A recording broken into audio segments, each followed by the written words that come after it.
मीरपुर गांव में बुद्धू रहता है। बुद्धू के माँ बाप नहीं हैं। बुद्धू के अंदर कोई चालाकी नहीं होने के कारण सब उसको बुद्धू कहते हैं। बुद्धू गांव के बाहर रेलवे स्टेशन पर चाय की दुकान पर काम करता है। बुद्धू सुबह उठा और चाय की दुकान में सबसे पहले सफाई करने लगा। तभी दुकान का मालिक हरिचंद वहाँ आया। अरे बुद्धू, नागेंद्र नहीं आया? नहीं मालिक, अभी नहीं आया। फिर आज दुकान का सामान कैसे लाएं? वो स्पेशल चाय पत्ती तो वही मिलती है जहाँ से 3 खतरनाक रास्ते हैं और वो सिर्फ नागेंद्र ही ला सकता है। मालिक, उन रास्तों में कोई और क्यों नहीं जा सकता? अरे तू पागल है क्या?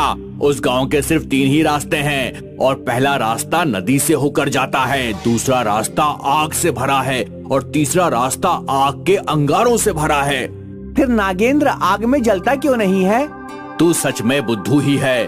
अरे मूर्ख, नागेंद्र पहले रास्ते से नदी पार करके जाता है, बाकी 2 से जाना तो उसके बाप के बस का भी नहीं है। अच्छा चल, मैं अब जा रहा हूँ और नागेंद्र आए तो मुझे बुला लेना। हरिचंद बुद्धू को जिम्मेदारी देकर चला जाता है। बुद्धू भी चाय बनाने लगा और रेलवे स्टेशन से उतरने वालों को चाय बेचने लगा। नागेंद्र भी आ गया और बुद्धू जल्दी से दौड़कर हरिचंद को बुला लाया। अरे बुधिया भाई, हमारा शेर आया है, इसको एक बढ़िया चाय पिलाओ। बुद्धू नागेंद्र के लिए चाय लेकर आता है। कहिए साहब, कितना माल लाना है? नागेंद्र, तुम्हारी वजह से हमारा बिजनेस बढ़िया चल रहा है। दूर दूर से लोग चाय पीने आते हैं यहाँ पर। हाँ तो और क्या ये आसान बात है? मौत के मुंह में पाँव रखकर चाय पत्ती लाता हूँ मैं। हाँ, अब जाओ और जल्दी से ले आओ। और सुनो, ये पता किसी को बताना मत कि तुम कहाँ से और कैसे चाय पत्ती लाते हो। मैं चाय पत्ती तो ले आऊंगा, लेकिन मुझको अब 5000 रुपए चाहिए। इतने पैसे? लेकिन क्यों? जान जोखिम में डालकर जाता हूँ मैं, लेकिन इतने पैसे तो मैं पूरे महीने में भी नहीं कमा पाता हूँ। देखो, अगर आपको आपका बिजनेस चलाना है तो आपको पैसे तो देने ही होंगे, वरना मैं तो जा रहा हूँ। चाहे मेरा काम चले या ना चले, लेकिन इतने ज्यादा पैसे मैं नहीं दूंगा, क्योंकि इससे तो मेरी लागत भी नहीं निकलेगी और मैं डूब जाऊंगा। तो ठीक है, मैं जा रहा हूँ। बुद्धू भी वहाँ खड़े होकर सारी बातें सुन रहा है। मालिक, क्या मैं चाय पत्ती लेकर आ सकता हूँ? अबे तेरा दिमाग खराब है क्या? तूने एक कहावत नहीं सुनी क्या? जिसका काम उसी को साझे। तेरे बस में नहीं है ये, तू सिर्फ चाय बना। मैं एक बार कोशिश कर सकता हूँ। मैं पहले से ही अपने बिजनेस के डूबने के लिए परेशान हो रहा हूँ, क्योंकि उस चाय पत्ती के बिना मेरी दुकान नहीं चलने वाली। अब तू मेरा दिमाग खराब मत कर। हरिचंद भविष्य के बारे में चिंता करते हुए बहुत परेशान हो गया और वहीं जमीन पर ही लेट गया। बुद्धू से अपने मालिक की ये हालत देखी नहीं जा रही है, क्योंकि बुद्धू जानता है कि इस दुनिया में उसका कोई सहारा नहीं है। मैं दिमाग से बुद्धू हूँ, लेकिन मैं जरूर उस जगह पर जाऊंगा। बुद्धू अपने मालिक को बिना बताए उस गांव की ओर चल दिया और कुछ घंटे चलने के बाद ही बुद्धू को 3 रास्ते दिखाई दिए। पहला रास्ता सीधा जा रहा है, जिस पर नदी है और बहुत ज्यादा पानी है। दूसरा रास्ता बाएं तरफ से है और उस पर बहुत ज्यादा आग है। जब बुद्धू दाएं तरफ देखता है तो डर जाता है, क्योंकि वहाँ आग के दहकते हुए अंगारे हैं। हे भगवान, ये कैसे रास्ते हैं? मैं कैसे जाऊंगा अंदर? लेकिन मुझे जाना होगा, क्योंकि मैं अपने मालिक की ये हालत नहीं देख सकता हूँ। इसलिए मैं नदी तैर कर जाऊंगा, और अगर ये नदी मुझे डुबाएगी तो डुबा ले, लेकिन जिसने मुझे बेटे की तरह पाला है, मैं उनके साथ कुछ गलत नहीं होने दूंगा। बुद्धू हाथ जोड़कर आंखें बंद करके डरते हुए नदी में कदम रखता है, लेकिन बुद्धू को महसूस होता है कि नीचे कोई रास्ता है। बुद्धू ने आंखें खोलकर देखा कि उसके पैरों के नीचे रास्ता है। नदी के ऊपर एक रास्ता बन गया। बुद्धू ये देखकर उछल गया और उसने आसानी से नदी पार कर ली। जब बुद्धू पत्तियां लेकर वापस आया तो नदी का रास्ता बोल पड़ा। बुद्धू, तुम कल भी आओगे ना? कौन है यहाँ? अरे बुद्धू, मैं जादुई रास्ता हूँ। तुम्हारे ऊपर दया करके मैंने तुम्हारी मदद की है। अब तुम रोज यहाँ आ सकते हो। धन्यवाद जादुई रास्ते, अब मैं रोज यहाँ आया करूँगा। बुद्धू खुशी खुशी दुकान की ओर चल दिया। बुद्धू हरिचंद को बिना कुछ बताए दुकान से भागा था, इसलिए हरिचंद बहुत गुस्से में है और बुद्धू के आने का इंतजार कर रहा है।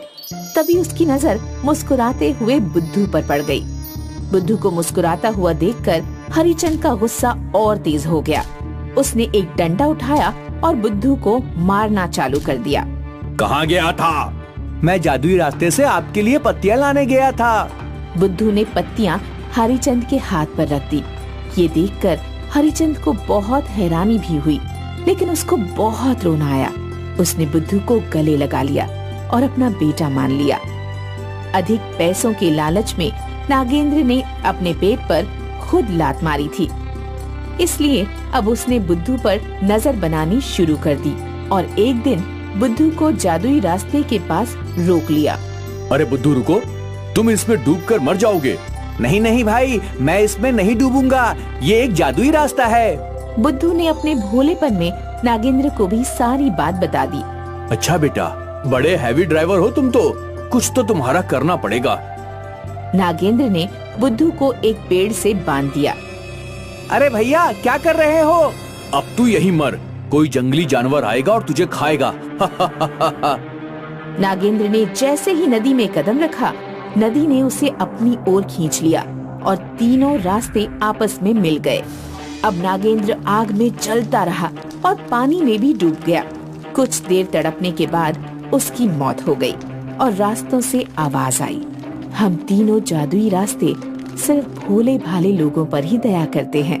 जो भी हमारा चालाकी से दुरुपयोग करने की कोशिश करता है, हम उसका यही हाल करते हैं। आओ बुद्धू, चाय पत्ती ले आओ और ये 2 मटके भी उठा लो। बुद्धू हीरे जवाहरात से भरे 2 मटके लेकर दुकान पर पहुंचा और हरिचंद ने 1 महीने में ही एक बड़ा होटल खोल लिया, जिसमें वो चाय उसकी ब्रांड बन गई और बुद्धू की भी शादी हो गई। बुद्धू अभी भी जादुई रास्तों की सहायता से चाय पत्तियां लेकर आता है, जिसकी वजह से दूर दूर उसकी ख्याति फैल गई। एक शहर में रवीना अपने मम्मी पापा के साथ रहती है। रवीना के पापा एक बड़े बिजनेसमैन हैं। रवीना बहुत अमीर लड़की है और उसकी पढ़ाई शहर के बड़े स्कूल और कॉलेज से हुई है, जबकि उसके चाचा गांव में रहकर खेती बाड़ी करते हैं। उनकी भी एक बेटी है जिसका नाम सिमरन है। सिमरन की पढ़ाई गांव में ही हुई है। रवीना की पढ़ाई पूरी हो गई है, अब उसकी शादी है, इसलिए वो गांव से 1 महीने पहले ही सिमरन को बुला लेती है ताकि वो घर के काम संभाल सके। सिमरन, you're most welcome in our luxury house. ओह, शायद तुम नहीं समझी हो। मैं बोल रही हूँ कि हमारे बड़े से घर में तुम्हारा स्वागत है। थैंक यू दीदी। हाँ हाँ जरूर, अब तू आ गई है तो सब सीख ही जाएगी। वैसे तूने गांव में इंग्लिश बोलना तो नहीं सीखा होगा और तेरे पापा ने तुझे सरकारी स्कूल में ही पढ़ाया होगा। दीदी, गांव में सरकारी स्कूल ही होते हैं। हाँ हाँ मैं समझ गई। वैसे भी औकात नहीं है तुम लोगों की कि प्राइवेट स्कूल में जा सको। दीदी अंदर चलें? हाँ हाँ जरूर। रवीना सिमरन को अंदर लेकर चली जाती है और सिमरन के गरीब होने के कारण उसको खूब ताने देती है। सिमरन यहाँ सारा दिन काम करती है और फिर इनके ताने भी सुनती है, इसलिए सिमरन को आज रोना आ गया। पापा ने मुझे कहाँ भेज दिया और मम्मी ने कहा है कि किसी को उल्टा जवाब नहीं देना, और ये रवीना तो अपनी सारी हदें पार कर चुकी है। भगवान, आपने मुझे इतना गरीब क्यों बनाया कि अपनी बहन भी मजाक बना रही है। तभी बाहर से रवीना आ जाती है। सिमरन, तुम अभी बिजी हो क्या? नहीं नहीं दीदी, मैं तो बिल्कुल बिजी नहीं हूँ, मैं तो फ्री हूँ। चलो तो फिर मार्केट चलते हैं, मेरे फ्रेंड्स भी आने वाले हैं, कुछ ढंग का पहन लेना। दीदी, मेरे पास तो सलवार सूट ही है, मैं इसके अलावा क्या पहनूं? अरे यार, तुम गांव के लोग भी ना जाने क्या क्या पहनते हो। चलो कोई नहीं, वही कपड़े पहन लो, मैं बाजार से तुम्हें कोई टॉप दिलवा दूंगी। रवीना बाजार में सिमरन को लेकर शादी की शॉपिंग करने चली जाती है। रवीना सिमरन को लेकर सबसे पहले लहंगे की दुकान पर जाती है। मुझे तो ये लहंगा पसंद आ रहा है। इसकी कीमत पूरे 50,000 है। हाँ दीदी, ये देखने में भी बहुत सुंदर है। हाँ, लेकिन तू सिर्फ इसके ख्वाब ही देख सकती है, क्योंकि तेरी शादी भी सूट में ही होनी है। चलो ना दीदी, कहीं और चलते हैं। अरे, ये मेरी शादी की शॉपिंग हो रही है, ऐसे होता है क्या? कितनी जल्दी आओ और चले जाओ। ये शहर के बड़े बिजनेसमैन की बेटी रवीना की शादी है, किसी गांव के किसान की नहीं। दीदी, आप हर बात पर मेरे पापा की बेइज्जती क्यों करती हो?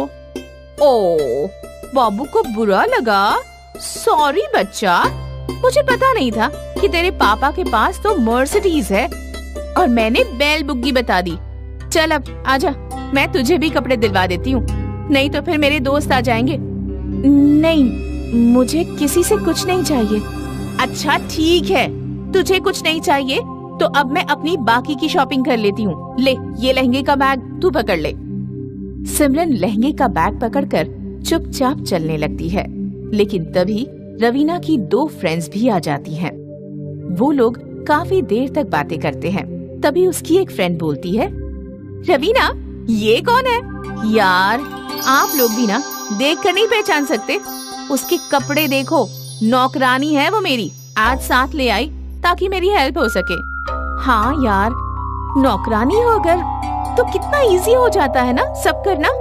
उनकी बातें सिमरन भी सुन लेती है और उसकी आंखों से आंसू आ जाते हैं। सिमरन सोच लेती है कि वो अब इस शहर में बिल्कुल नहीं रुकेगी। दीदी, मैं अपने गांव जा रही हूँ। हाँ हाँ, चली जाना, मैं क्या तुझे रोक रही हूँ, लेकिन आज और रुक जा, क्योंकि लड़का मुझसे मिलने आ रहा है। बस तू छोटी बहन होने के नाते आज मेरी हेल्प कर दे। ठीक है, आज रुक जाती हूँ, लेकिन कल नहीं रुकूंगी। अगर तेरा यहाँ मन नहीं लग रहा तो मैं खुद तुझे छोड़ आऊंगी। वैसे इस घर में तेरे लिए मौज ही मौज है, कुछ कमी तो है नहीं। सिमरन रवीना की बात मान जाती है और शाम को लड़का विजय भी आ जाता है। सिमरन उसकी खूब देखभाल करती है। विजय चला जाता है और मंगनी की डेट भी फिक्स हो गई है, लेकिन सिमरन अपने घर नहीं गई और वो रवीना के पास ही रुक गई। फिर वो दिन भी आ गया जिसका सबको इंतजार था और रवीना के पापा ने बहुत अच्छी तैयारियां की। गांव से सिमरन के मम्मी पापा भी आ गए। अंगूठी पहनाने की रस्म शुरू हुई। मैं रवीना को अंगूठी नहीं पहना सकता।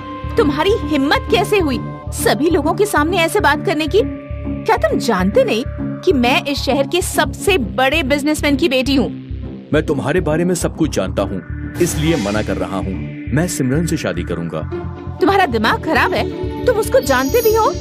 मैं तुमसे पहले सिमरन को ही जानता था, और हाँ, ये सारा खेल हमने तुम्हारे घमंड को तोड़ने के लिए ही किया है। तुम पैसों से अमीर हो, लेकिन तुम धूल के बराबर हो, क्योंकि तुम्हारे पास कोई दिल नहीं है, और सिमरन सिर्फ पैसों से गरीब है, जबकि उसका दिल बहुत बड़ा है और वो गांव के सभी बच्चों को रोजाना फ्री में पढ़ाती भी है। उसका गांव में स्किल डेवलपमेंट का एक कोचिंग सेंटर है और वो भी बिल्कुल फ्री है। हम दोनों एक दूसरे को पहले से जानते हैं, बस तुम्हें तुम्हारी औकात दिखाने के लिए ये सब कुछ किया है। विजय और सिमरन की शादी हो जाती है और रवीना का घमंड चूर चूर हो जाता है।